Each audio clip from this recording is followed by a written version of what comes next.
All right, what is up, everybody? Today we have a very special guest with us. He's actually a really good friend of mine. He rocks really hard. I love going to his shows. Always have a good time hanging out with this guy. Would you like to introduce yourself?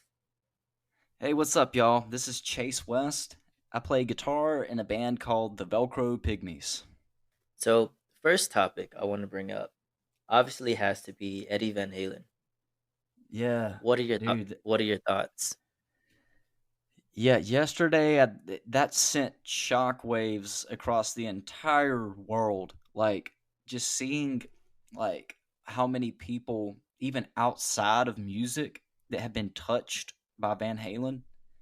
It's it's one of those things like we were talking earlier before this started about how like polarizing things are. Eddie Van Halen was this guy that everybody loved him. I think you'll be hard pressed to find anybody anywhere that hates this guy because I mean, just when you watch him play guitar, he had a smile on his face. He was just having the time of his life up there playing, and he literally was like a goalpost. You had Jimi Hendrix that like changed the whole world of guitar, like what people thought was possible. And then you had Van Halen. He came and turned that whole world upside down again. And for years after that, decades after that, you had people trying to copy him and sound like him. I mean, he was just not only like a great guitarist, but he was an innovator. He came up and invented all this cool stuff and just he was just miles ahead of anybody at that time. Like, and even still today, I don't know how much your viewers know like about like music equipment and stuff, but Van Halen has his own amplifier, like guitar amp. It's called the 5150, and I've been playing one for the past few years, and it's like the best amp I've ever played through, and they're super popular. What's crazy is Van Halen being like an '80s, late '70s type of band. This amp is very modern. So like even like modern metal bands and stuff will be using this amp because it's so versatile. And it's been awesome playing that thing, and it really has got me back in touch with like my love for Van Halen. As when I started out playing guitar, like he was one of my heroes, and so playing through that amp has kind of reconnected me to him, and it's just a shame.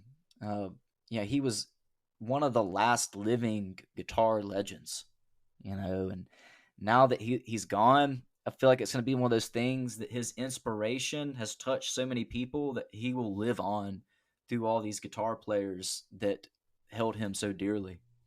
I very much agree, and that's actually the second question I was going to ask you is which guitarist had the biggest impact on you and your playing? Was he one of them? And also, which other ones had an impact on you? Yeah, a lot of people have like their favorite guitar player, and one thing I learned really quick was that all of these greats, that like these names like Slash, that like even people that aren't guitar players, like they know who Slash is. I tried to like latch on to like what makes that person so recognizable. Like what made Slash such an icon. What made Van Halen, such a legend. His innovation, his style, his image, the way he played guitar, the songs he wrote. Like there's so many things that go into it. And so I would just look at all of the greats and try to find like what do all these people have in common and what are they bringing to the table that makes them these legends.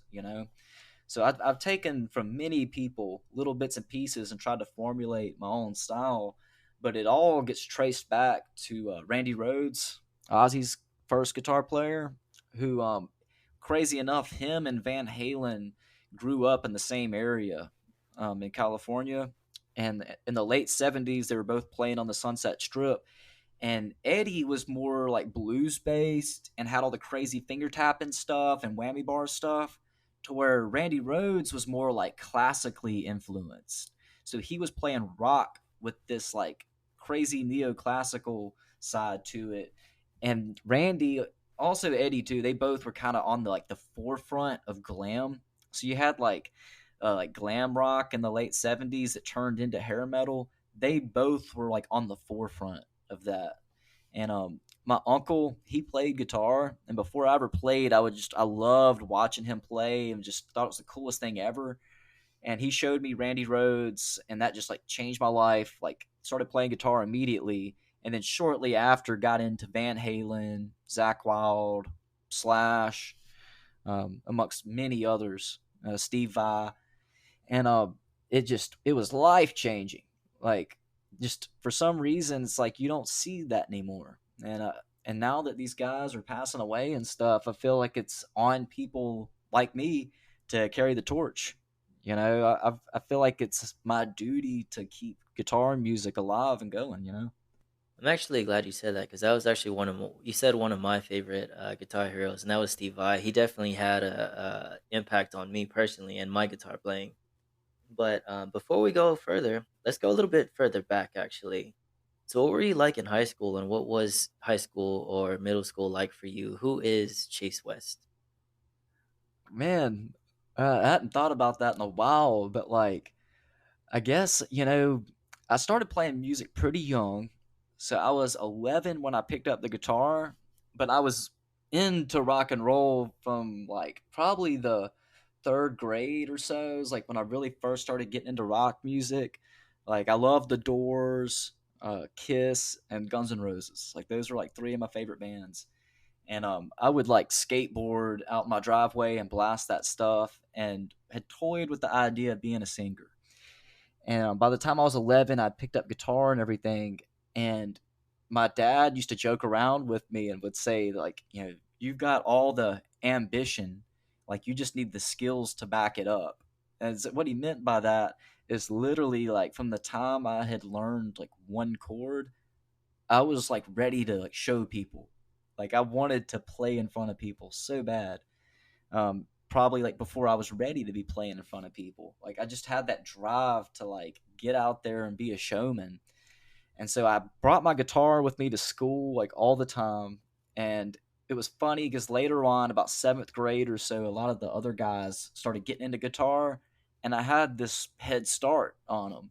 So like I was known as like the guy at school to go to for guitar, and because everybody was getting into it about that time, and I already knew what I was doing to some extent, and so I didn't really fit into like any one like clique or anything, because like by the time I got into high school, I was in marching band for a little bit, and then I moved to jazz band. I was doing choir, so I was in like all those music classes and stuff.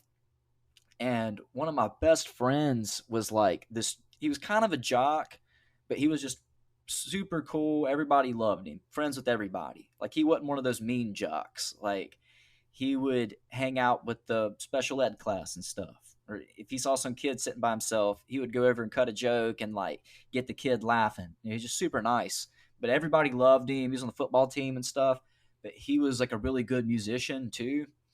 And so we started playing music together and like being friends with him. We played a lot of the parties and stuff for all the popular kids and whatnot.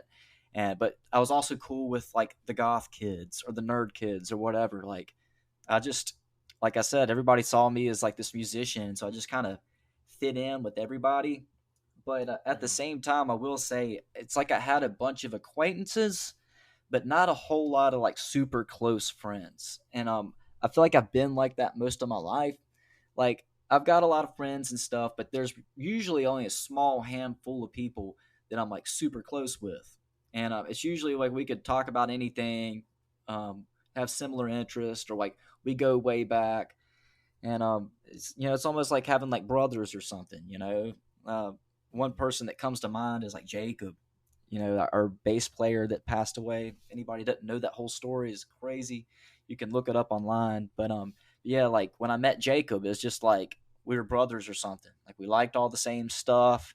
We went way back with like all the stuff we were into, and so we just like clicked, and so we were like super close friends. Yeah, I was actually going to ask about Jacob. Like, what were your some of your best memories with him that not a lot of people know, or what was it like having him, as a band member with you? Yeah, one of the funniest things is that we both lived in the same town together. We were like next door neighbors, so we would carpool to Birmingham every week to meet up with the rest of the guys. And then when we were on the road, we were roommates, like staying in the same hotel. So we spent just a lot of time together. and we had pretty much told each other like every story that we had. Like, everybody has Mm, like their stories from growing up or crazy stuff that happened. Well, we had like told them all. And so there would be countless times we'd be riding down the road and it would be like, hey, dude, I know I've told you this story again, but I'm going to tell it like another time. So just like maybe there'll be some new details in it or something. But yeah, so mm. we would like literally tell the same stories to each other over and over again. So was your first genre of music that you really got into, was it classic rock or was it something else and you progressed into classic rock or whatever you like the most now? Well, like I was saying, the first band that really like moved me was The Doors.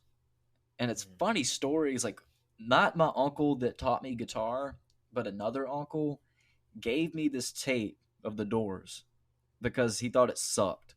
Like he's like, "Here, this sucks. You can have mm, it." And like on the cover of the tape was a picture of Jim Morrison. He looks like a rock star. And so that piqued my interest enough to put the tape in and listen to it. And man, I loved it.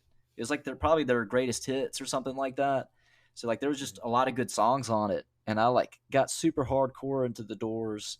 And then Guns N' Roses, Appetite for Destruction, and Kiss. Because like Kiss was my first concert. And that just changed my life. Like those three bands, like I knew like with 100% like what I wanted to do. Like there was no doubt about it. Like I knew what I wanted to do. And over the years, like my tastes have expanded. Like when I was coming up through like high school and stuff, a lot of the like new metal stuff was popular. So like mm, Breaking Benjamin, Limp Bizkit, Puddle of Mud, like all that kind of stuff was what was on the radio, and I liked some of it. Also, the emo stuff was starting to come in, like Fallout mm. Boy and My Chemical Romance, and I liked that stuff too. Yes. Like the band I was in high school, like we played some of that stuff, but like the '80s rock is what I liked the most. And I was just that kid that I didn't like what everybody else liked. Like it's almost like football, and I don't want to like clown on football, but I feel like there's probably a lot of people out there that they watch football just because everybody else watches football. And I've never Mm, really been that interested in football. I mean, I respect that the guys are crazy athletes. They've got talent, but it just doesn't entertain me.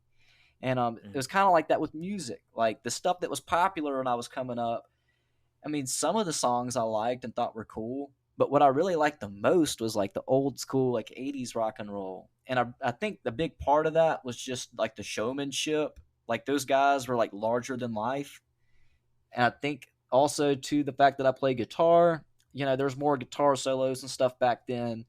And so the whole package was just more appealing. And so that's what I was into the most.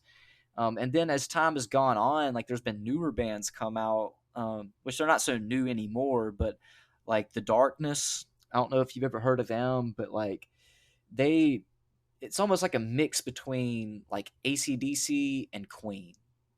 Maybe like mm, a little bit of Thin Lizzy thrown in there, amongst many others. It's almost like a melting pot of classic rock. And dude, they are like going to see them live, like they sound amazing. And then I've also gotten into a lot of the newer like like the metal stuff, the kind of like Warped Tour, like alternative, like underground type stuff. Bands like Black Veil Brides, Escape the Fate, Falling in Reverse. Um, I've really gotten into that stuff through more recent years and think it's really cool. And there's a lot of awesome guitar playing on that stuff as well. mm. You know, one of the things that first actually attracted me to your band is obviously y'all's appearance because y'all do take a lot of pride in y'all's appearance. Y'all do look like an actual band. Y'all put on a great performance like an actual, rock band is supposed to. So, what would Yeah. you say influenced the way that your appearance is? Was it more, from the glam and all the classic rock, or was it a little bit mixed in there with, some of the emo music that you were saying? And how has your appearance progressed from when you first started getting into it to now? Yeah, I did think it was cool that, like when some of the like emo and screamo stuff, you could tell that they were influenced by like the hair metal stuff. I thought Mm, that was cool. And when I was younger, a lot of people made fun of emo, And so like I thought that like I was almost scared to even give it a chance. But if you really think about it, like music, people say that music is like the language of emotions. So what's wrong with your music being emotional? Like Mhm. I think your music should be passionate and emotional, and you should be like you should feel it, you know? Um when it comes down to like some of these emo bands being like whiny or like poor pitiful me, like yeah, I think that's kind of silly. But like falling in Mhm. reverse, like there's nothing really whiny about that. Like I mean, he sings about being a badass and he's passionate about it. But yeah, like going back to like the whole like image thing, I think that it's a really important side of it that a lot of musicians choose to ignore. And why it's so important is it's another way to express yourself. It's another way to put your art out there. So like, yeah, like you make art with your music. Now you get creative and you come up with this music, or even if you're playing covers, you're putting your own spin on it, trying to make it your own. Well, like your image is a whole other place to put influence on to express yourself. So I think that you should put a lot of thought into it as a band, and as you said too, like the stage performance part of it. I mean, it's just Mhm. more fun to watch a band that's having fun up there versus a band that's just staring at their shoes like they're bored or something. Mhm. Yeah, I've played hundreds, probably even into thousands of live shows because I mean we play 200 shows a year on average, and I've been in this band since 2013, and I was playing every weekend before that as well. So, I mean, I've probably got, in the thousands of shows under my belt. And a live show it's a situation where the band and the crowd feed off each other. I mean, it's Mhm. every show. Like when the band's putting more energy into it, it gets the crowd hyped up. And when you have a hyped crowd, it makes the band play even harder. And so they feed each other, and it's so important. Velcro Pygmies is in your first band, correct? No, I was in, I think like three bands before that. So I had a band in high school with my buddy I told you about earlier, Scott, and then there's another guy, Nick, who played drums. He had been playing drums since he was like 4 years old, so he was like a virtuoso, like just stupid good. Nick is actually in a band called Whiskey Kiss now. Actually, a lot of people I played with are in that band. But yeah, that was my band in high school, and it was super fun. Like all my first shows, like we played in our hometown. Like we weren't even old enough to be in these bars, but somehow we had like gotten a gig there, and like we did really well. And then I moved on from that. That evolved into a band called the Glitter Boys, which was like, people give me hell for that name. I did not come up with Yeah. it. I was never a fan of it, but it was a glam 80 glitter type thing, Like it was just, I don't know. That's why they wanted to call it the Glitter Boys, because it was all like glam hair metal kind of stuff. So, and I feel like that prepared me for what I'm doing now, big time. But in that band, we had some original music. We were signed to an indie label that was based out of Las Vegas. It's called Retrospect Records, and we would do the Rocklahoma Festival in Oklahoma every year. And during Rocklahoma season, we would actually like tour our way out there doing original shows. And so I got a lot of experience in doing original music. And dude, it's tough doing it. You don't make hardly any money. It's really hard to get people to give you a chance. Yeah, that's its own thing. It's crazy. And then for a little while, I played in a band called Misused with a guy, Joey Tannehill. He plays in a band called Pop Fiction now, but he used to play in US, which is another big band that plays kind of similar places that we do. And then he did some other projects as well that were pretty successful. And then the band was kind of formed around like a girl lead singer. And I realized really quick that I did not want to be in a band with a chick. Um, Mhm. like it wasn't anything personal. It just wasn't for me. So I did the Glitter Boys for a long time, and then got the offer from the Velcro Pygmies, and band's been around since 1990s, super successful. These guys know what they're doing, and it was just like the next logical step, just to keep trying to progress with my career. I mean, the Pygmies, like in the southeast, like there's not many bands doing more than we are. Like, not to like sound arrogant about it or whatever, but there's just not many bands in the region that are like the Pygmies. So I'm super fortunate to be here. Love doing it. Hmm. And so when you first joined the Velcro Pygmies, what was it like for you, and how has it been different for you through the years for who you are as a person? Well, when I started, like I said, it was not unheard of to be sleeping on somebody's floor. Um, like I feel like I did pay a lot of dues before joining the Pygmies. Like there was shows like where literally like our mission, like at our show, would be to try and meet somebody that would let us come do laundry at their house, maybe crash on their couch. Oh wow. Um, and we did do some cover shows throughout the year so we could pay our bills, but we were all crammed up in one apartment, and we would do crazy stuff like host our own crawfish bowls to like raise money to like pay our bills and stuff. So I was barely getting by, and I think for a little bit I had to move back home with my parents before I joined the Pygmies. Uh, so yeah, like I was struggling financially, but I was getting a lot of like real world experience. And so like once I joined the Pygmies, it was a big step up. Like my Facebook and stuff, like I probably doubled the amount of people that I was friends with like overnight, and was able to make enough money to actually like live somewhat comfortably. So it was pretty big jump, but at the same time, like I said, I felt like I was really well prepared for it. You and I had talked about this before, but how did that offer even come up with the Pygmies and you joining them? Dude, it was crazy. Like, so a lot of bands can be secretive about certain stuff. Like, no band wants to like put it out there that they're having like problems with band members, or that they're like even looking for a new band member, because then it might scare somebody off. It'd be like if you told Right. your girlfriend you're looking to replace her, like she might just take off, like. Yeah. So yeah, I like in my band that I was in at the time, like we had done some really cool stuff, but we had just gotten stagnant. Like I just didn't see the band continuing to grow like it had.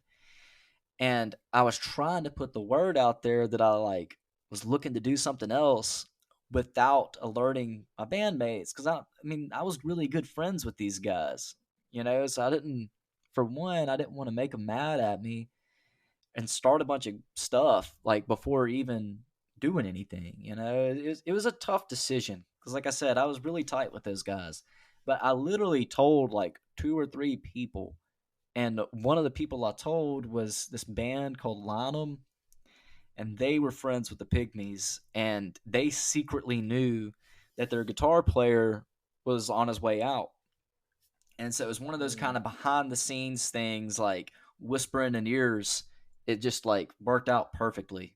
And so like mm, within like a week or two, Kim like had me playing a show with them.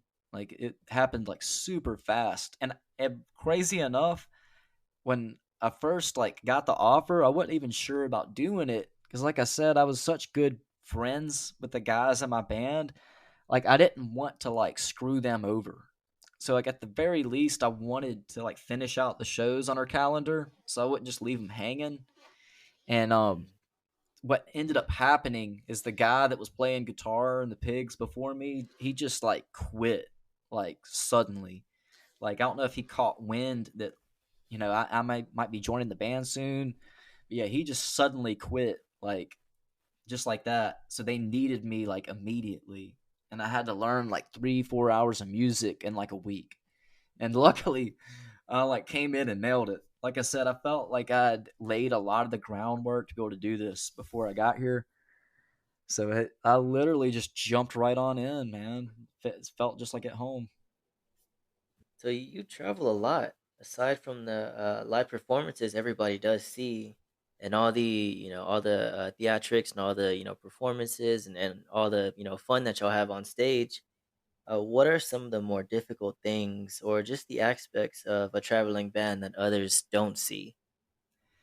Well, you know, we promote having a good time. It's like kind of like the party atmosphere. So like every night that we're playing, and a lot of us don't drink, and this is something that I hadn't really publicly put out there very much, but I used to indulge a little too much, and that became a serious problem for me. So like I had to get sober, and Cam, our singer, he's been sober his entire life. He's never Oh, drank a wow. drop. Yeah. And he parties harder than anybody, like not in It's the very sense of true. getting messed up, but he just has a Yeah. good time. Like look at a little kid at a party. Like they're Mhm, partying hardcore without getting messed up. And I guess I used to think that I had to get messed up in order to party. And now like the mhm. whole paradigm has changed. And so it's actually like a good challenge to party and hang with all these crazy people getting drunk and stuff while being sober. It's like almost Right. like you said to learn how to turn that part of yourself on, and realize that you don't have to rely on substances to do it. Because ultimately, like if you're playing, more days than you're not, if you drank on all those days, you'd be an alcoholic because you'd be drinking Mhm, more days than not. So, that's one thing that took a little bit for me to like figure out, and it's something I still work on a little bit. If like I could get better at it, but like I said, it's a good challenge. Um, as far as other things that maybe people don't realize is like, yes, like we're partying hardcore like during our show and all that, but it's a mhm. literal full time job. A lot of people don't see the part where we have to drive several hours. We're setting up our light show and sound system all day, haul ass back to the hotel and get ready for an hour or two, and then come play the show, tear it down, try and get back to the hotel and get a little bit of sleep. And if there's like really my only complaint with what we do is it's hard to get enough sleep. And when you don't get enough sleep, you can get ran down, you can get sick. And I'm in the gym a lot too. So like you got to get Mhm. that sleep in order to recover. Like for instance, this past week, I had to take a week off from the gym because I just couldn't recover. So like my back and like my whole leg has just been like killing me because I hadn't been getting enough sleep in order to heal. So like every once in a while, you got to take a little bit of downtime and heal yourself. Yeah, there are certain times when I saw Cam, he's always doing like something on live or he's promoting like the hell out of himself like all the time in the band. He does an amazing job at it. Great marketer too. Oh yeah. There's certain times there's a lot of times when I've seen the bus or whatever y'all tour and breaks down as well, and then sometimes that takes a while. So does it happen often, or is that kind of like every now and then type thing? Well, it's yeah. I mean, almost every day we get presented with challenges that need to be overcome. We may set our light show up and some of the lights aren't working. And it's just one of those things. And from what I understand, like listening to people that run these like big businesses and stuff, that's totally normal. Um, Oh no yeah. matter what you do, like things aren't gonna go like the way that you expect. Like unexpected stuff's gonna pop up and challenge you. And so it's just something that we're used to. We're very adaptable, we're very agile. We just, when something happens like that, we just find the quickest solution and go from there. Like, because I don't think we've like hardly ever had to cancel a show over something. Hmm. Like, there's one time our truck broke down with all our gear in it, and we just like rented a U-Haul, got some of our stuff out, and went to the show and left the truck on the side of the road and dealt with it later. Hmm. Like, yeah, I mean, you just got to make it happen. And a lot of people, they see Motley Crue and they read the dirt and they're like think that it's just this like 24/7 like party, like do whatever you want. Um, but the reality of it is like it's a profession. Like there's a lot of stuff that you got to put into it. And even the guys in Motley Crue, they may not want you to know this, but they were working hard too behind the scenes. I mean, Hmm. they were great marketers and great songwriters. As we both know, as everybody that is listening to this right now knows, with the shutdown going on, there we know you and I both know a lot of bands, and a lot of those bands haven't been able to play or perform because obviously the bars are closed down and everything else. How has the coronavirus affected your band and performing? And how have y'all pivoted from that recently? Because y'all are doing shows now. Yeah, well, honestly, like right now, you would almost not even know that that stuff's been going on. Strangely enough, and as I feel like right now we're at the point where people are they're starting to get kind of over it. You know, like some people they get trapped inside for too long, they get antsy, and it starts messing with their head, and they got to get out and do something.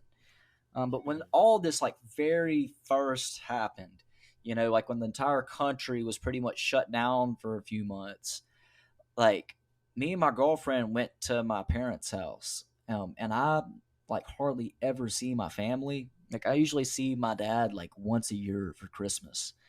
So we like got some family time in, and it was great. Like like I was talking about, when stuff comes up, you got to make the best of it. That's Mhm. exactly what we did. Like we got a lot of family time in. I got some much needed rest, and what's strange like about playing like guitar on the road all the time, like I feel like sometimes I'm playing out on the road more than I'm practicing. And so it gave me some time to actually like work on my craft, to work on my guitar chops and stuff. It was like just like a nice little vacation for 3 months, and then we've been back on the road. And luckily, like you were talking about Cam or Singer, he's just such a great businessman and marketer. Like he's been doing this for a long time, and he knows what he's doing by this point. Like while all these other bands were either too scared to go play or couldn't make it happen, these bars don't want to close down. I don't think any Mhm. business wants to close down because they're losing money, and and not that it's just all about money, but if you're not bringing in any money, you're one going into debt, like bad debt. Two, you're not able to put food on the table. And then, like I said, a lot of people are getting so cooped up in their houses, like they're just dying to get out and do something. Like we're making that happen. Cam's actually found any loophole or way to get us to play. He's been on the phone with all these bars and stuff. For any of the bars that want to be open and have music, we'll come down there and play. Like we'll make it happen. So does it feel like an actual normal show pre-coronavirus, or does it still kind of feel Almost. like that almost? Almost. I mean, you might see a few masks in the crowd and stuff. Or when we Mhm. start out, like a lot of these venues, like they're having to take certain precautions. So like maybe they have to like lower the capacity a little bit, or like spread some tables out a little bit. There's Mhm. been a few shows they had to put a cattle rail up where people couldn't get, because we like having people right up on the front of the stage with us. But there's been a Right. few times they've had to put a rail up to keep people back some. But like you would barely know that it was happening, you know? And like we were talking about like before the show started, I think that this it's not going to just go away, but I think people are just it's going to be like the flu or something, where Mhm. it's something out there that could happen to you. There's a good chance you'll get over it, but there's also a chance that if you're old or unhealthy, that it may present some problems. And so for those people, they may need to take extra precautions. But like I said, do we shut the whole country down for the flu? No. So Mhm. I think that people will that things will get back to normal before too long. I think people are just they're dying for it. I agree with that. So do you just ignore all the people that are kind of like really like keep everything closed down and no bars should be open, or how do you deal with that, especially Yeah, recently? well, as many of you might know, there's a lot of drama that just happened like very recently, where those types of people they had come across a post on the Velcro Pygmies page of people in the crowd like having a good time. And so they just started freaking out about it. Like it went viral, it was like on the news, and it was just insane. And like a funny side note, it came out like we were in Tuscaloosa when that first happened. The mayor's daughter was like seen in the crowd somewhere without a mask. You know, like that just goes to show you like there's so many different types of people out there that that are kind of over it. But at the same time, you have these other people that are like they're crazy about like they think that everybody should be sitting under their bed hiding right now. Mhm. And I'm cool with that. Like if you think that you need to do that, like by all means stay inside, especially like if you're old or like have a condition or something, protect yourself. But this is a free country, and that I don't think that it should be like imposed on everybody to have to do anything. I Mhm. think that it should be up to each person's individual choice. I agree with that as well. But shifting topics for a little bit, one of the things that a lot of people do love about you and your band is y'all do other things outside of, just performing and giving everybody a good time at the bars. Like, for example, something you said earlier is the Reach and Teach program. How was that idea come up with, and how has that impacted you? And Yeah, what is it as well, if you want to explain? yeah, Reach and Teach, for those of you that don't know, um, basically it's a curriculum that teachers go through at the school. It's they pull in a lot of different classes, but one of them is like the marketing class, and they teach these kids basically how to do stuff in the real world. So they actually put on this concert themselves. They advertise it themselves, promote it, they sell the tickets, they come up with different packages. So like some kids get the VIP tickets that are more expensive, where they get out of school for the whole day and get to be in the gym and like helping out and stuff.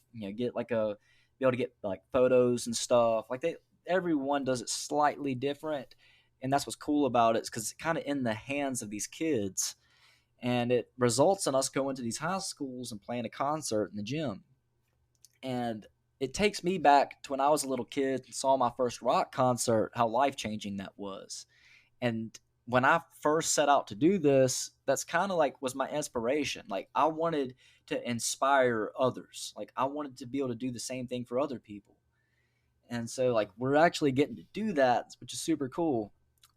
So like really the only like I guess downside of it is that like hey, we're a rock band, we get a little crazy, and whether people know this or not, like we are able to go and play a clean show that's like PG. Like there's no cussing or anything like that, because people Mhm. have seen us in the bars, and we can be somewhat provocative, and Very different, yeah.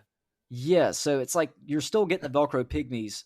It's just somewhat tamer in the sense that there's not any cussing or like too much like craziness. And like Mhm. we've had some drama over that too, like people thinking that it's messed up that this crazy rock band is playing for these kids, but what they don't know, for one, these kids, the stuff that they're listening to, like the stuff that's on the radio, like WAP. I mean, come on, like Oh, yeah. I mean, Yeah. Yep. that's if you're like offended by stuff, like you should be offended by that before you're offended by us. For those who don't know, the ones that are listening this, that is a song by Cardi B that is very has some very explicit lyrics in it, that your kids are probably listening to. But Yep. yeah, other than And that, hey, I'm hmm, all for it. Like, I just don't like the double standard of because like what's funny is it's like yeah, like rappers, like they can like talk about like getting messed up and like hooking up with all these girls or even shooting people, and it's like totally like fine. But like if a rock band sang about that stuff, they would like they would get some flack for it. And the one that really gets me the most is like in like the rap game, you're like glorified like if you're like making money and getting rich and stuff. But like it's hmm, not cool for a rocker to like be capitalistic like that. And like, if anybody knows the Velcro Pygmies, they know that we believe in capitalism. Like, yes, like I want to make money and get rich, and I want to do it in a way that's like helping other people. Like hmm. I'm not saying like you should steal or do something unethical to get rich. I'm just saying like I want to play my music and entertain people, inspire people, and like give them something really cool, and then throughout that process make some money along the way. I don't think there's anything wrong with that. why do you think y'all have received some flack from some of the, I guess, parents or maybe even some of the teachers in the program? Well, funny is we hadn't had any flack from any teachers, you know? Mhm, Usually, like, if it is a parent, it'll be tied to something else. Like, there's like some other like they don't like us for whatever reason. Like there was like this one person that like they used to be a fan of the band, and I guess they felt like they had gotten left out or something, and so then they decided they didn't like us, and then they tried to like say like that they didn't want us playing at the school that their kid went to. So like mhm, it was one of those things like we hadn't done anything wrong. It's just drama happens. Anytime, like, I mean, just go look on YouTube or Instagram of like any like famous person or channel. Like, there's gonna be people on there like talking crap. It's just how it right. goes. How has this impacted the children that y'all put on performances for and, do these type of things? Like, what have you heard Well, from them? What have you seen? So on. that's been the one thing since all the Corona stuff happened. We have not done any Reach and Teach shows. That's kind of been on hold for right now until all this gets sorted out. Mhm. Yeah, pre-coronavirus though, I mean, like what is the impact that you've seen in the children that, you've performed for and taught how to do all this type of stuff? Oh, I mean, dude, there's been some that like there'll be some kids that'll actually get up and perform with us. And so like it changes their life. I mean, there's this one kid who was like super quiet. He was a guitar player and just like, kept to himself, seemed, pretty like meek, Mhm, and he got up there and the whole school saw him just kill it. Like, cuz he was a really good guitar player, and he like got to showcase that in front of the whole school, and then it like gave him a new identity almost. Like, he wasn't just that weird kid that didn't say much. Like, now they saw him as like a musical genius, like totally like changed the game. So like seeing that kind of stuff like that'll make you feel really good about what we're doing, that we're able to change some of these kids' lives like that. that's awesome, man. So you and I both have been in a few bands, and we've seen so many bands fall apart, break up, never get off the ground, have problems progressing, and so on. So, in your opinion, what have you seen are common problems in a band, and how does a band learn to stick together better and grow together? Well, it can come down to a lot of things. I mean, you do need similar personalities that mesh, or at least having enough respect for each other. I mean, you're basically living with these other people if you tour a lot and stuff. So if somebody's like kind of having an off day or something, knowing just to like kind of let them have their space, like it's just like about kind of reading each other. It's not hard to get along with people if you actually put some effort into it, as long as you're Mhm. respectful of each other and whatnot. But beyond that, like the biggest thing is that you just have the same goals. I think for a band to be successful and everybody to stay in that band, they have to all want the same thing. So like, for us, like we want to grow the band. We want the Velcro Pygmies to be the biggest band ever. So like we're putting in everything we can to try and make that happen. And so you have a common goal like that, it really brings you all closer together. But when you Mhm. want different things, that's when it can kind of lead people to go their separate ways. So let's shift topics a little bit because you and I, before we got on this episode, we were talking about you, and you said you wanted to, one of your goals is to start promoting more and doing more things on social media, establishing more of who you are and your presence and everything like that. So let's talk about what are some of the concerts you've been to, some of the bands you would love to see but haven't seen yet, and also your social media presence as well. Yeah, dude, I've like seriously thought about like starting to vlog. Max, our bass player, he's trying to get like this vlog thing up and going. But I was just thinking maybe like on my stories, like Instagram or Snapchat stories, just kind of like my everyday life, like kind of keeping updates on there and letting everybody know what's going on. because Mhm. yeah, I've been pretty quiet on social media for a long time, and part of that is just like, kind of there can be a lot of negativity out there and stuff, and so like I just focus on more important stuff, and so I don't spend a whole lot of time on social media for that reason. Um, but at the same time, like I know I need to be posting on there more and stuff, and so like yeah, I'm gonna start like showing more like what I have going on, like when I'm not on the road and stuff, or like behind the scenes. Maybe even talk about stuff like that's not music related, or like my thought process behind things.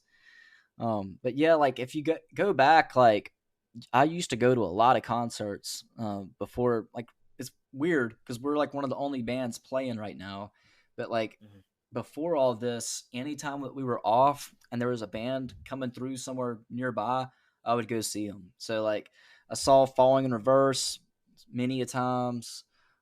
Slash went and saw Buckethead not too long before the shutdown. Um, Man, I saw Ozzy and Zach Wild. That was super cool. Man, that one was like a big one because that's part of the reason I started playing, and I'd never seen either one of them perform before. So yeah, that was like one of my favorite concerts. Ozzy, Zach Wild. But yeah, it's and before all this, like it is hard to make that happen. Find a day where a band I like is coming through, but we're not playing, and I can like go see it. And Right. believe it or not, like I had tickets to go see Motley Crue, Def Leppard, Poison. Of course, it got Mm. postponed, and so I'm hoping I can still make that one because that would be cool. So what are some of the craziest things that you've seen since playing live? Oh man, it's weird because like at this point, nothing like shocks us or Mhm. surprises us. You know, like Mhm. yeah, some of it like I'm almost like scared to like say on here because it's like X rated. But like, I mean, we've seen everything from it's in the middle of Happy Birthday, and these two guys just start going at it, like decking each other in the face, like just a fight to the death during Happy Birthday. And Mhm. inevitably, for some reason, like when we're playing the slow songs, is like when a fight breaks out. I don't know why, but that's when it That's happens, like interesting. during the slow songs. But yeah, I mean, we've seen people lose their clothes or say just like the most outlandish stuff. We've also stayed in some very sketchy hotels. Some of it, like I said, it's just it's too much to put out there. It's just kind of it's bad, and so that's why I say just like I feel like we've seen it all. Like literally, like it's not very often that something happens that we're like, wow, I can't believe that just happened because it's you get into late night at a bar, there's alcohol involved, or some of these Mhm. sketchy hotels, like there's no telling what could happen. What do y'all typically do? Because I've been to a few of your shows already, and I've actually I'm glad I've never actually seen a fight break out before during one of the shows that I've attended. So what do y'all typically do whenever something like that happens or some wild disruptive event happens? It just depends on how bad it is.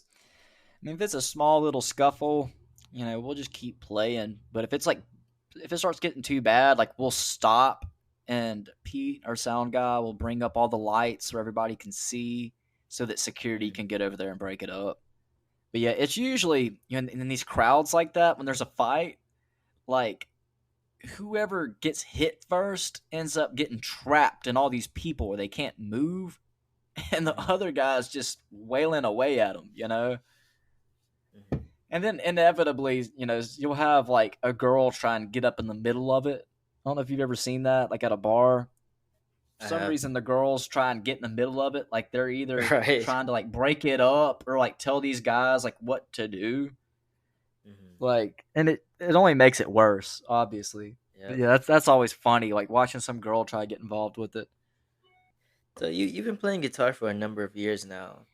For anyone just picking up the guitar right now, or even those they feel they've hit a plateau and they're playing, what does the process look like for improving your skill as a guitarist from beginner to expert?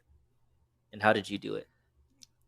Well, you have to realize that there's so many ways to improve. So if you think you're at a plateau, you got to change your paradigm. You have to look at the whole thing in a different way. And one thing that I have consistently done over the years, I feel like this is the most powerful thing, is to stay inspired. So like, when I started out, I was all into Randy Rhoads. Like I was learning all his solos, learning about like how he set up his equipment to get certain sounds and whatnot, what kind of scales and chord progressions that he used. And then after, a few months or so, like I might get into Van Halen and start exploring that type of playing, all the finger tapping and harmonics and whammy bar stuff. Mhm. And then even like, oh, like I'm gonna go check out like Ingve Malmsteen, work on all my shredding, like fast guitar playing, all the way back to like Keith Richards. You know, like I'll go through a Keith Richards phase where I'm kind of like he wasn't all about like shredding on the guitar. Like the things that made him great was very different from what makes like Steve Vai great. And so I'll go through these Right. little phases like where I'll remember something that inspired me and I'll really like, sponge it up, just like bathe in it for a few months, and then I'll move on to something else. And then I'll go back and revisit that every so often as needed. And then, like, I talk about changing your paradigm. You can even look at it like outside of just playing guitar. Because, like, how many people like Angus Young from ACDC or like the guitar player from Linkin Park? Like, they're Mhm. neither one of those people are super technical, and they're also way different from each other. But like, how did they make it so successful? Like, because it's not just like the chops and technical ability. It was like other things. So you can like really start thinking about it that way. Like, how can you improve your stage presence or your image, like your stage get up, your style and stuff? Like maybe work on your songwriting or work on like singing and playing guitar, or ear training. Like I said, the list just goes on and on. Like if you can really brainstorm and get creative, there's countless ways to improve yourself, you know, and it can be having to do with your guitar or not with your guitar. It can be outside of playing guitar. And you just, for me, it's just you got to try to level up as many of those areas as possible. Did you ever get into any music theory at any time or any Yeah, type of yeah.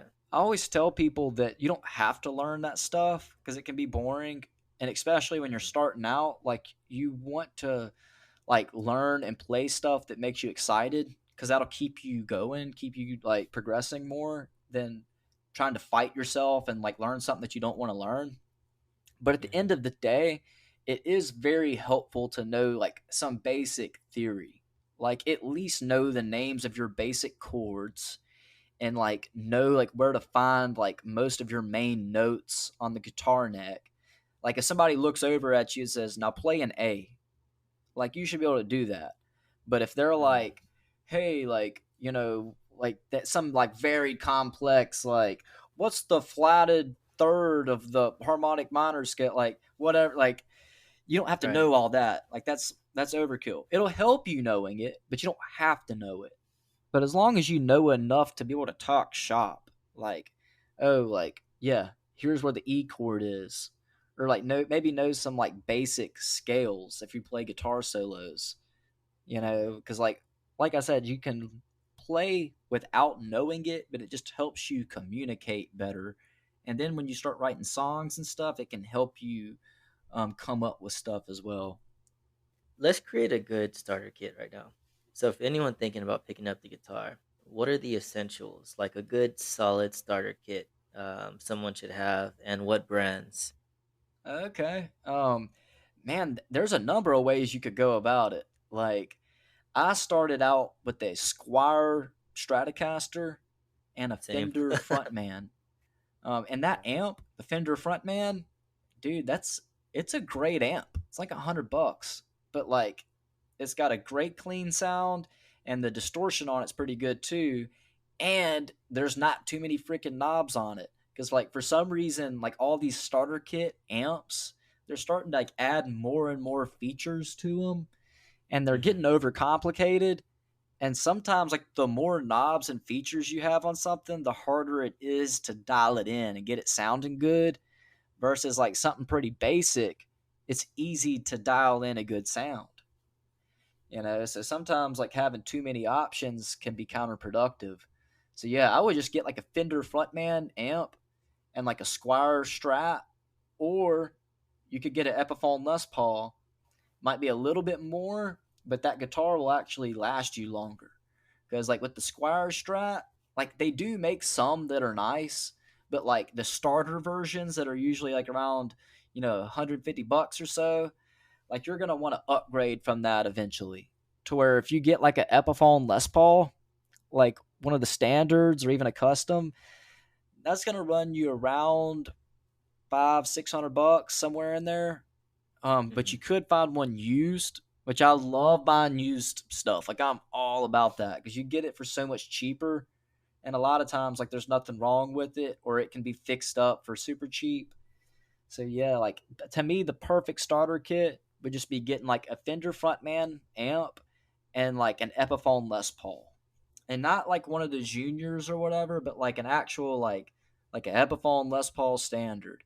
And of course, you're gonna need your cable to go to your amp, and you're gonna need some kind of lessons or something. Like I started on a like a VHS tape to like learn my basic chords and stuff. But you Mhm. could get like a guitar teacher. There's also a lot of stuff on YouTube. And for anybody out there wondering as well, I even do Skype lessons from time to time myself. And over the years, like I've got a YouTube channel, and I'm not super active on there, but I've like over the years I've like added some content to it, like on how to play guitar and stuff. And that's Mhm. something that I'm going to be putting a lot more into going forward as well, because like I have people ask me about it all the time, and so I'd like to be able to have like some YouTube videos I can point them to. Like believe Mhm. it or not, like on YouTube I've got a lot of private videos that like most people can't like actually find it if you were to search for it, but I can send you a link for it, and then you can watch the video. And I've Mhm. got all kind of lessons like that just from us doing reach and teach stuff, like versus like teaching somebody to play the same song over and over. Like I've just got like a lesson on it, like already recorded, and it's just Mhm. private, so that way I can just like send it out to people as needed. So, but yeah, that's something I'm gonna be doing a lot of going forward. Is like more pre-recorded lessons in addition to Skype lessons. So what about pedals? Are there any essential pedals, or do you not need those for a good starter Really, kit? no. Yeah, starting out, you don't need all that stuff. Like you'll end up spending more time messing with that than you will like practicing or playing stuff.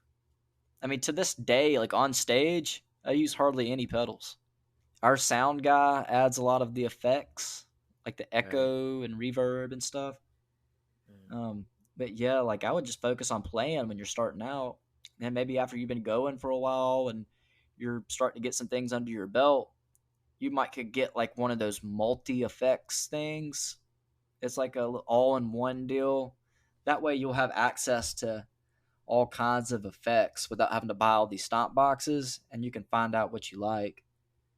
Okay. And this is for anybody who wants to become, in a band or a better performer. What are some important keys to being a better performer on stage? Have you taken any mannerisms from other performers yourself?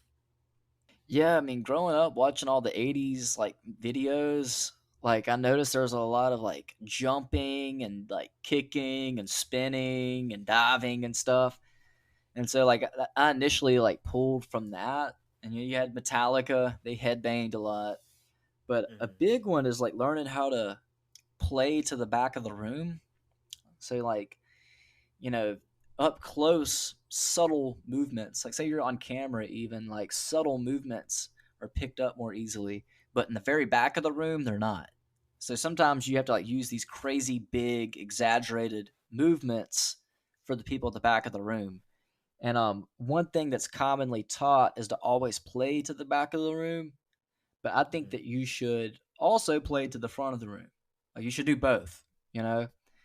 Right. And really just like feeding off of people. Like I was saying earlier, like look out in the crowd, like look at people and interact with them. Like that's the funnest stuff for the people there. Like it can be very self-indulgent to get up there and do flips and spin around and stuff, and it might look cool, but like for somebody that's there watching you, they're gonna appreciate it a lot more if you look at them and smile or wave, like because then they're included.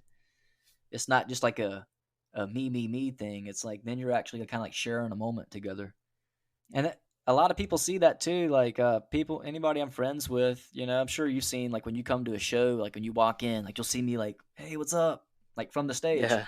you know. Yeah. So are there any bands that you listen to that people would be surprised if they knew? Yeah, the all the emo, screamo, like, and really the main ones, like I said, are Falling in Reverse, Black Veil Mhm. Brides, and Escape the Fate. Like I probably listened to those three bands the most. Them and The Darkness. So that's kind of like modern day, hard rock, glam kind of stuff. But Mhm. yeah, like all the Falling in Reverse, Escape the Fate stuff, that's more like metal, I guess, like modernized metal. But yeah, so it's like totally different from the stuff that we play, but I love it, man. It's super cool. I was thinking more of like guilty pleasure type things. Guilty pleasures? Yeah. Um, Like maybe I some mean, like, Backstreet Boys or something like that. yeah, dude, I get down on Backstreet Boys, and I used to freaking hate Nickelback, but like, I know why they were so successful because they've got, I mean, their songs are such well crafted. And for a Mhm. long time too, another a big guilty pleasure was Hinder. I've always been I a love been a Hinder. huge Yeah. Hinder fan, and now Mhm. I don't know. I guess where I'm at now is I don't really feel guilty about anything. Like I said, when somebody's successful or great at something, I usually can see why. A lot of people talk crap. They're like, "Oh, they don't deserve that," it's stupid that they're famous or whatever. But usually they didn't get there by accident, you know. Right. Or at least you don't Mhm. stay there by accident. But yeah, like I've always thought Hinder was great, especially for like a modern rock band. They still Mhm. had some stuff that was kind of throwback, and we're just at a weird place in rock music right now, um, that we're ready for that next wave of modern rock and roll.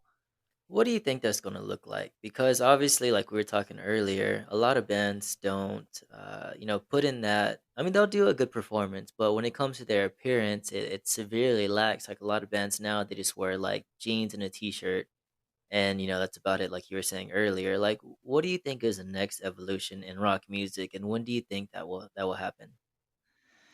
Well, you're already seeing a lot of these rappers have been working with rock people, like Mm, Travis Barker, the drummer for Blink 182. right. He's been playing with a lot of rappers, and then Machine Gun Kelly, like Mm, he was a rapper. Then he played Tommy Lee in the Dirt. And what's weird is I've seen him live before, and what's yeah. crazy when I saw him live, like all his rap songs or whatever, live Hmm. he had a full band playing his songs. Even though he was rapping or whatever, like he wasn't just up there rapping over like a backing track. Like he had a drummer, guitar player, bass player, all up there like playing the stuff. So it sounded more rock than it did like on the recordings. And then he even plays some guitar some, and they covered a few Blink 182 songs. But now Machine Gun Kelly just put out like a rock album. Like Interesting. it's like kind of pop punk sounding. And then what's the other guy? I'm drawing a blank. Post Malone. Rapper or oh, okay, Yeah, yes. Post Malone. Oh, with Ozzy. Yeah, he's doing more rock stuff. And for Did a you hear that long song he did with time, Ozzy? yeah, I thought it Yeah. was good. Um, Mhm. I think that a lot of these rappers, like, they're very inspired by rock and roll. Like they're Mhm. trying to be rock stars. Like they're trying to be flashy and stuff. Like where do you think they got that from? You know, Right. like from rock stars. And now you're seeing some of them actually going more in that rock direction, and some of the rock guys that are still around are like kind of working with them. but that's what's weird is like rap rock has already been done, you know? Yeah. So like, and also like me and Max, our bass player, we talk about this a lot. Like pop punk, almost everybody likes pop punk. You know, like Yeah. it's just feel good music. It's hard not to like it. So like that's where what I see going on right now is that like rock and rap are starting to merge to some extent, and then you're having the pop punk stuff, and all along too you've had these legacy bands like Def Leppard, like they still sell out these huge venues, Metallica, like all that stuff, like classic rock, like it's still going strong. So obviously people still like that stuff. And really and truly, like I was talking about football earlier, like I feel like a lot of people they just need to be shown the way. Like so many people, no offense to them, but they're just stuck in this like being a follower mentality. Like, oh, like Mhm. everybody thinks this is cool, so that's what I'm gonna like too, so I'll fit in.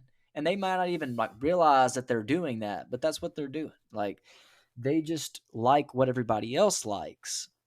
And Mhm. it's social proof. It happens. But when they're exposed to something else, sometimes they like that more. And that's how I was. Like I never felt the need to fit in. I just liked what I liked and did what I did just because that's what made me happy. I think it'll come back around again, like the appearance and all that, and rock and roll music, because I mean, emo really is basically, I think, new wave. Like, a lot of the people listening to this will probably know what that is. That's what. Do you agree with that or no? Like the Cure Yeah, and all that stuff. Like it could be that pretty makes much like sense. our, yeah. So Yeah, if you weren't doing what you're doing now, what do you think you would be doing instead, and what do you think your life would look like right now? man, it could go in like so many different directions. Cause Mm-hmm. like I love fitness and health. Like outside of music, one of my favorite things to do is go to the gym. So like I could see myself doing something fitness related, but at the same time, like it doesn't seem like there's a lot of money to be made in that niche.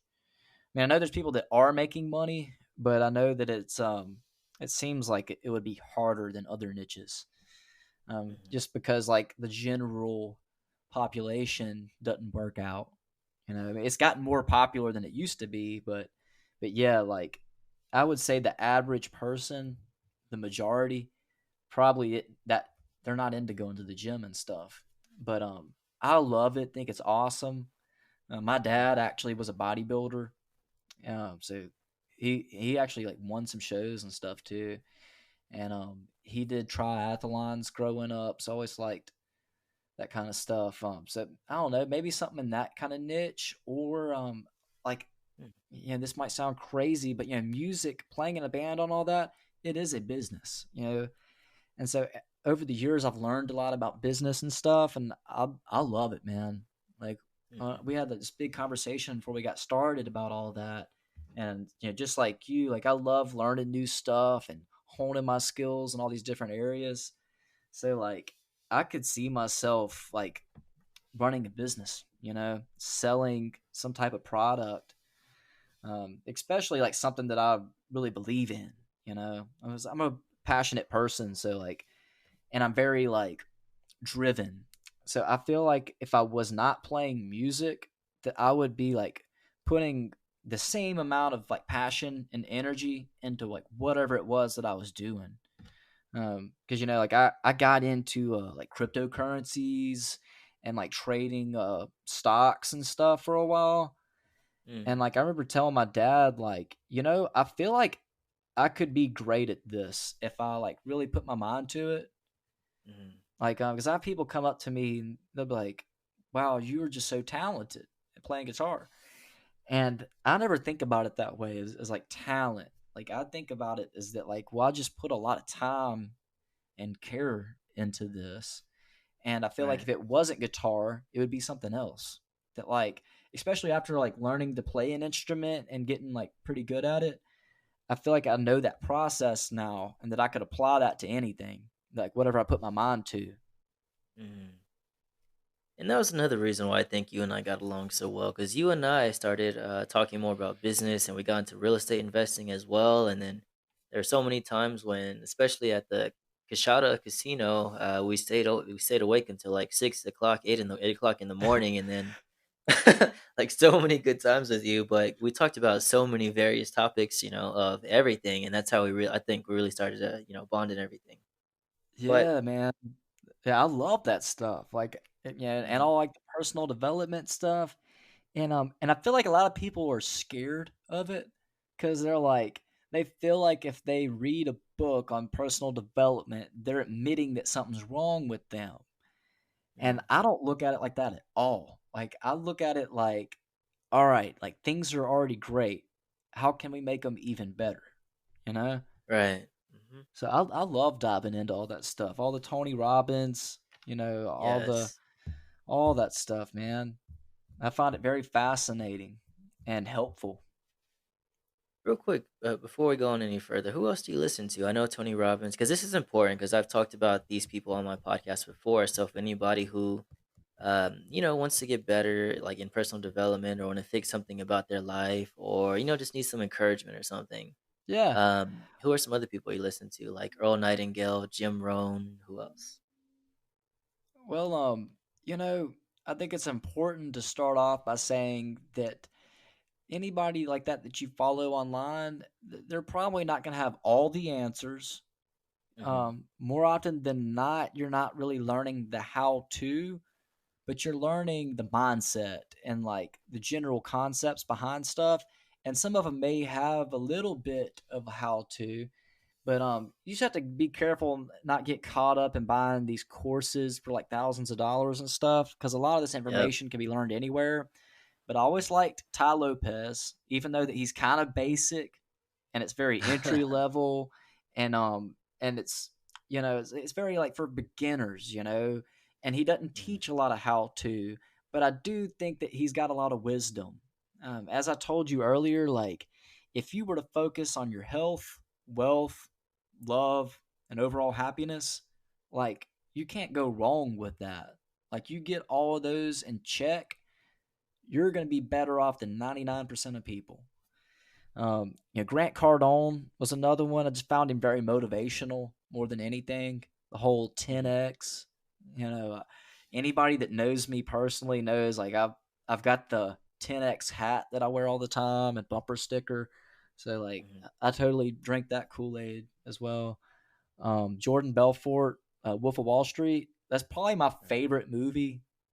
That and Get Him to the Greek. Like those are my two favorite movies. And a lot of Yes. people don't realize that that Wolf of Wall Street that he's like a real guy. Like I don't know. I guess like in the movie they don't say this is based on a true story, but he's a real guy. All of that really happened, and he really is a genius when it comes to sales. And I Mhm. know people that that are listening to this that know us like more from like the music side of things be like, well, why do you care about learning about sales? Like you're a guitar player, but sales goes into everything in life. Whether it's selling yourself, selling Right. idea, and some people think that it's manipulative, and I don't really see it that way. Like because hey, like if I'm trying to sell you on an idea or sell myself, and you're not feeling it, you don't like it, like that's everybody's different. Not everybody has to like it, but I think that Mhm. learning that stuff can just help you in life, getting your point across. Because there's been times that like I was thinking about buying something and I wasn't sure, and I needed like a little push or encouragement to buy it. And I was so glad that I did because then I enjoyed it. I was like glad that I spent the money on it. I just needed that extra push. So I Mhm. think learning sales can be beneficial to everybody. And I think that Jordan Belfort is just a very entertaining guy, you know. And Mhm. probably my favorite YouTube like personal development channel to watch is RSD, Real Social Dynamics. Like they like started out being known like for like dating advice and stuff, but now they're more in like personal development, and they've always been like they dive into social dynamics, And like you, I find psychology like very fascinating, Hmm. and social dynamics. So they like dig into a lot of that stuff as well. That's kind of like where their focus is now. And man, they just like are pioneers when it comes to that. Like people go to therapy or see like a psychologist or whatever. Like I feel Hmm. like there's people like RSD that are like way ahead of that, of like the traditional sense of it. Like some of their concepts are just like groundbreaking. Robert Greene is another good one to get into. Oh yeah, yeah, he's got some great books, man. Hmm. Yeah, did you read the one that he did with 50 Cent? I read all of them, man. I devoured his Yeah, material. I love it. yeah. There's been a few of them that I haven't made it through. Like what's the newest one? Like Human Nature, Oh I yeah, think. Laws of Human Nature. Laws of Human Nature. Yeah, I hadn't made Yes, it through that one all the way, it's a but massive book.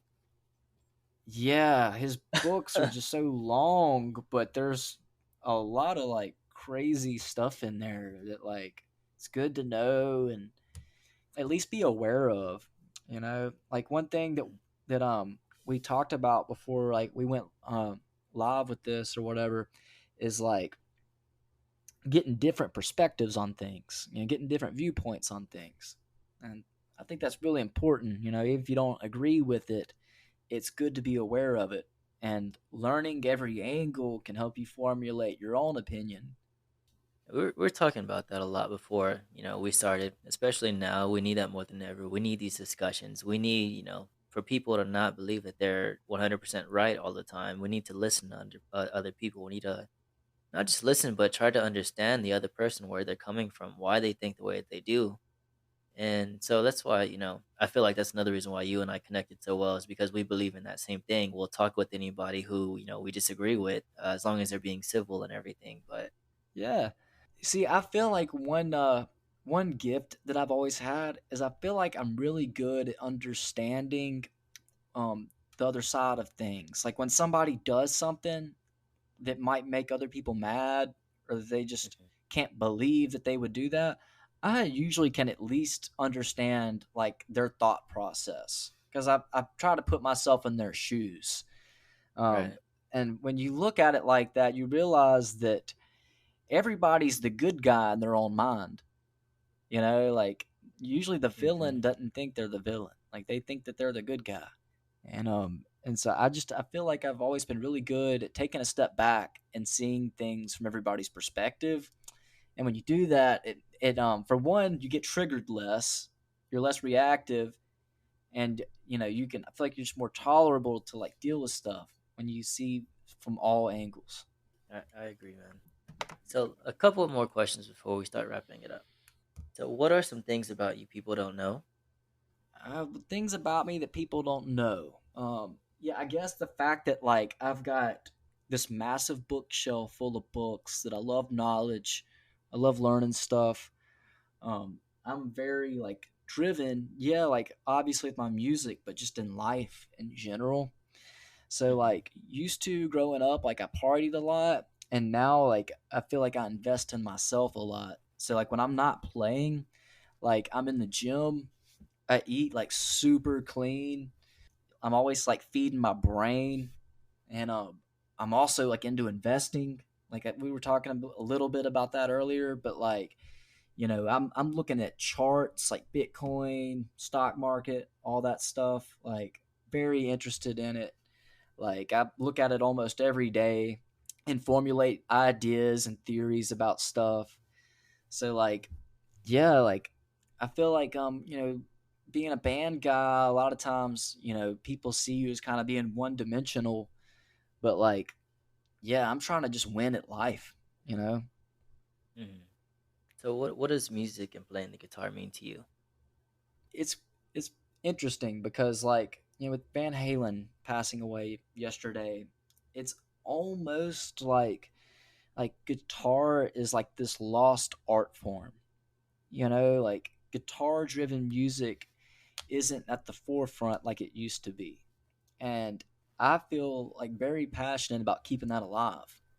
And yeah, I know I'm not on TV, and I'm not, a nationally known musician or anything, but at least in the Southeast, I've got some influence. And Mhm. I also encourage other guitar players as well. Like all my friends that play guitar, it's not competitive at all. Like we share ideas and we respect each other and stuff because like I'm really like looking out for the thing as a whole. Like yeah, like I want to carry the torch, but also want to see my peers carrying the torch as well. And that's Mhm. something I'm super passionate about. Because, like I said, you just these people, these greats, they're dying off. You know, so like us people that are still around, it's more important than ever to share that with the world. Right. I agree. And to finish it off, I thought I'd have like a little bit of fun, just for also people to get to Right? know you more as well. Yeah. So I want to do like a little lightning round with you. So Okay. just whatever, whatever comes to your mind, just go ahead and say it. All right. All right. Okay. All right. So top three current favorite bands right now. Favorite bands right now. Yes. Falling in Reverse, The Darkness, and Van Halen. Okay. If you were on a deserted island, what is the one album you would want to have on you? Ah, man, that is tough. One album. Yep. Uh, Probably "Dying Is Your Latest Fashion" by Escape the Fate. Nice. Okay. Favorite movie of all time. Oh, well, as we said earlier, it'd either be Getting to the Greek or Wolf of Wall Street. But man, there's a lot of good ones, but I feel like those are like the two that I always come back to. Top three favorite emo bands. Emo bands. Yes. Uh, yeah, Black Veil Brides, Falling in Reverse, Escape the Fate. So most underrated band of all time. Underrated. Yes. God, I don't want to keep saying like the same bands. Like I feel like the Darkness is super underrated because like nobody knows who they are. But Mhm. God, I'm trying to think of like a good one like that's underrated. Um, I guess it just kind of depends on like what style you're coming from. I feel like a lot of people are underrated in general. Like this is totally like off topic, but like the Kardashians. Like people are like, that's stupid that they're famous. Like, why are they famous? Well, they are famous and they've stayed famous. Like they've got something figured out and they're doing it right. Mhm. And so like I feel like people are just dismissive as a whole. Like they'll just talk crap on somebody, but like I don't know. Like I feel like people are just underrated in general. Okay. Fair enough. So top three books you would recommend. I would say Robert Kiyosaki, like Rich Dad Poor Dad, or any of his books. Yes. Um, Here, I'm looking at my bookshelf right now. Robert Greene, yeah, Robert Greene. He's got some really good stuff. Here, let me pull up my iBooks. Just glance at this real quick All right. because I've got so many. Like God, I've read so many books, and I love the audio books too. Same. If you're speaking of which, with all the Van Halen stuff, if you go on YouTube, there's a it's for free. Their manager wrote a book, Van Halen's manager, and it's called "Running with the Devil," and it's Mhm. his perspective of managing Van Halen, being on the road with them from like their very start, like all the way up to when David Lee Roth left. And it's like a super interesting behind the scenes look like book. I mean, it's I had never even heard of it, and I saw the guy on Joe Rogan talking about it, and then found the Right. book on YouTube for free. Okay, Mm. another one, The Way of the Superior Man. I All think that's a right. Right. book that every guy should read as early as possible, like through your teenage years or whatever. Like you should read that book. I So yeah, second like that. Robert Kiyosaki, Robert Greene, and then Way of the Superior Man. If you could go back and see any one band perform live, who would it be? Oh, I would go back and see Randy Rhodes first. It'd be cool to see Elvis or Jimi Hendrix. Oh, Jim Morrison. It's just it's crazy when people are dead. Like nobody will ever see them again. And for Randy Rhodes, That's why I started playing guitar. Like, he was only famous for 2 years. He formed Quiet Riot in the late 70s, but they hadn't gotten a record deal or anything yet. And then he joined Ozzy and made two albums and died 2 years later, and like left this huge impact on the world. Like not that many people probably even got to see him play live, but like his songs and his inspiration is like still going today, like all these years later, and he only had 2 years to make that happen. It's crazy. Well, with the hologram technology advancing, we might be able to, get the at least the next best thing to it. Yeah, it's just I don't know. Like especially somebody you would have to get like an old live recording and then Mm, just look at video. For instance, Randy Rhoads, there's not very much video footage of him out there. There's really not. Like, so there's not even much to go off of.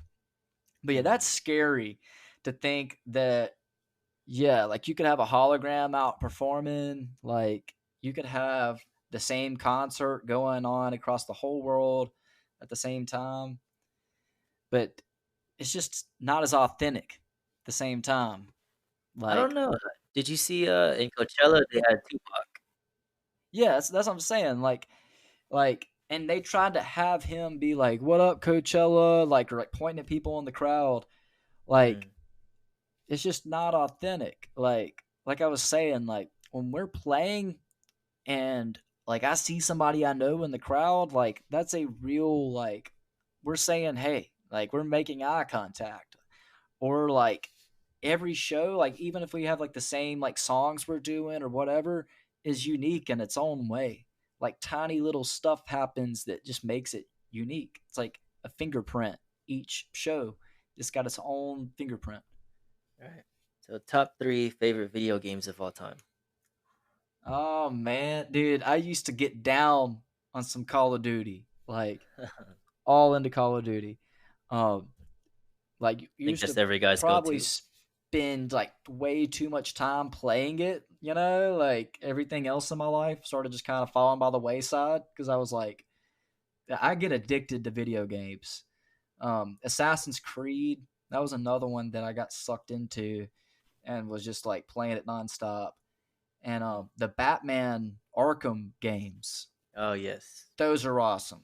And you know, I'm sure a lot of people know this, but like I'm a complete nerd, dork, whatever. Like it comes to superheroes and all that kind of stuff. Like I love that stuff. I watch all the Marvel movies. Uh, I've been obsessed with Batman since I could barely walk. My dad actually rented a real Batman costume and showed up to my birthday Hmm. party one year, and I about shit myself. So yeah, I mean, for some reason, like growing up, it was like superheroes, rock stars, and pro wrestlers. Like Mm, those three things I just thought was like the coolest thing ever. okay. Top favorite wrestler then of all time. Probably Hulk Hogan, but there's a lot. And I feel like the older wrestlers were cooler, like Macho Man, Hogan, Ultimate Hmm. Warrior. I was a big Sting fan. Of course, I love The Rock and Stone Cold. I actually got to meet Diamond Dallas Page when I was a kid. Yeah, I just feel like the more old school guys were more like rock stars, and like nothing against like John Cena because he's like mega successful, but Hmm. like I felt like he kind of lost like with his era, like it wasn't like they're rock stars as much anymore. Like he just was more like kind of like a meathead or something, like just some I feel like that. big tough guy, shaved head kind of thing. Versus like back in the day, like Hulk Hogan, Macho Man, like they had long hair and they were like a damn cartoon character. Just I guess there was just more larger than life. Favorite restaurant or fast food place to eat at. Man, it is so hard eating on the road, trying to eat healthy. So Yeah. I like Panera, um, Panda Express, and Chipotle. And then if we're just talking about like wanting to eat some good food, doesn't matter if it's healthy, like there's this Mhm. place in Florence, Alabama called Riccatoni's. They have the best ravioli. Like if I'm wanting to have like a cheat meal or something, like that is my go-to. It is delicious. As a Texan born, I am appalled that you didn't say Whataburger, but See, we'll I let don't like Whataburger. Oh Like no, I know that might you're not sound a In and crazy. Out person, are you? I do like In and Out, but I've only Oh eaten it like two or no, three times. Yeah, Cam and Chris, they hate In and Out. I hate it too. Yeah, I don't know why. The only reason I can come up with why people don't like In and Out is because like there's not much variety. Like all you can get is like a burger and fries, pretty much. So like Hmm. you can't get anything else really. But I just feel like the food's like fresher and like better. But yeah, like Whataburger, like yeah, I feel like it's like going to like McDonald's or Burger King or something, you know? Oh, Yeah. And then I saw that video about the rat. I don't know if you saw on Facebook. There was like no, I they didn't see wouldn't that. say what a burger it was, but there was a rat running across the counter. I was Hmm. like, oh man. But Wow. hey, we do eat Whataburger a good bit when we're in Texas. For whatever reason, that just kind of became the spot. I don't know if it's because it's like the only thing open when we get done, but a lot of times like we'll go eat Whataburger and like some of our fans and stuff will come eat there with us and we'll have kind of like a little low key after party. Hmm. But hey, Five Guys, it's to me Oh like that's a yes, good burger. Like and if I want a really good burger, I'd go to like Five Guys or like Steak and Shake. They've got this garlic burger. I don't know if you ever tried it, dude.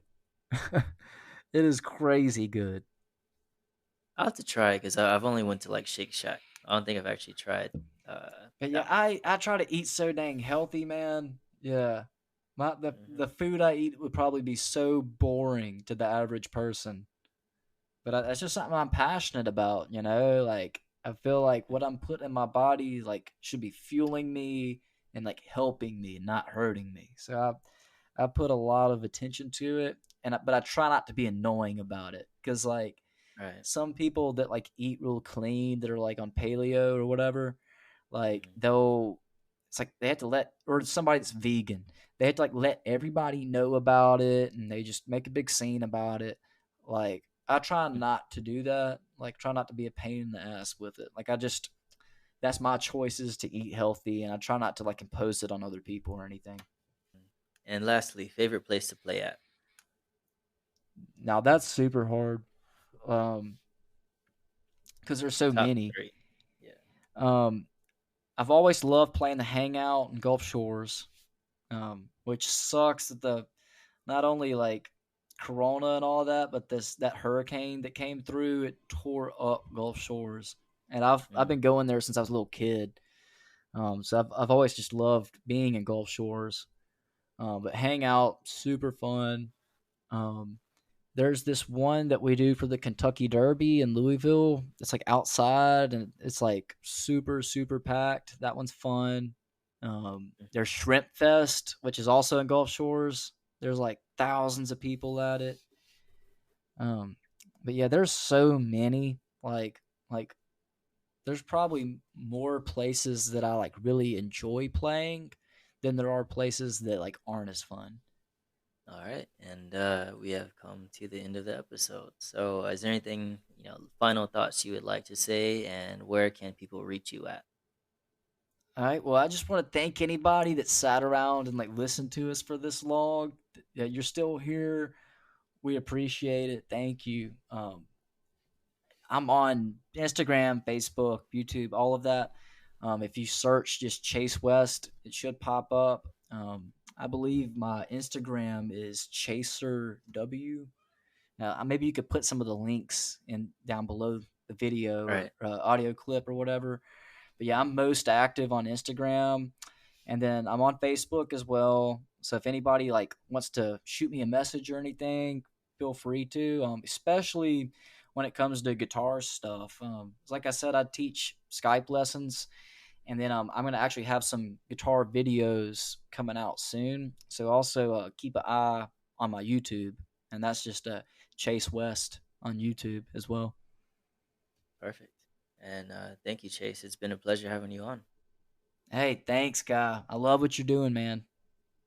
Thank you. And everybody else, hope you enjoyed this episode. The Velcro Pygmies is the name of his band, so check him out. Excellent guitar player, excellent band. You'll have a lot of fun at their shows. Other than that, everybody, thank you again and take care.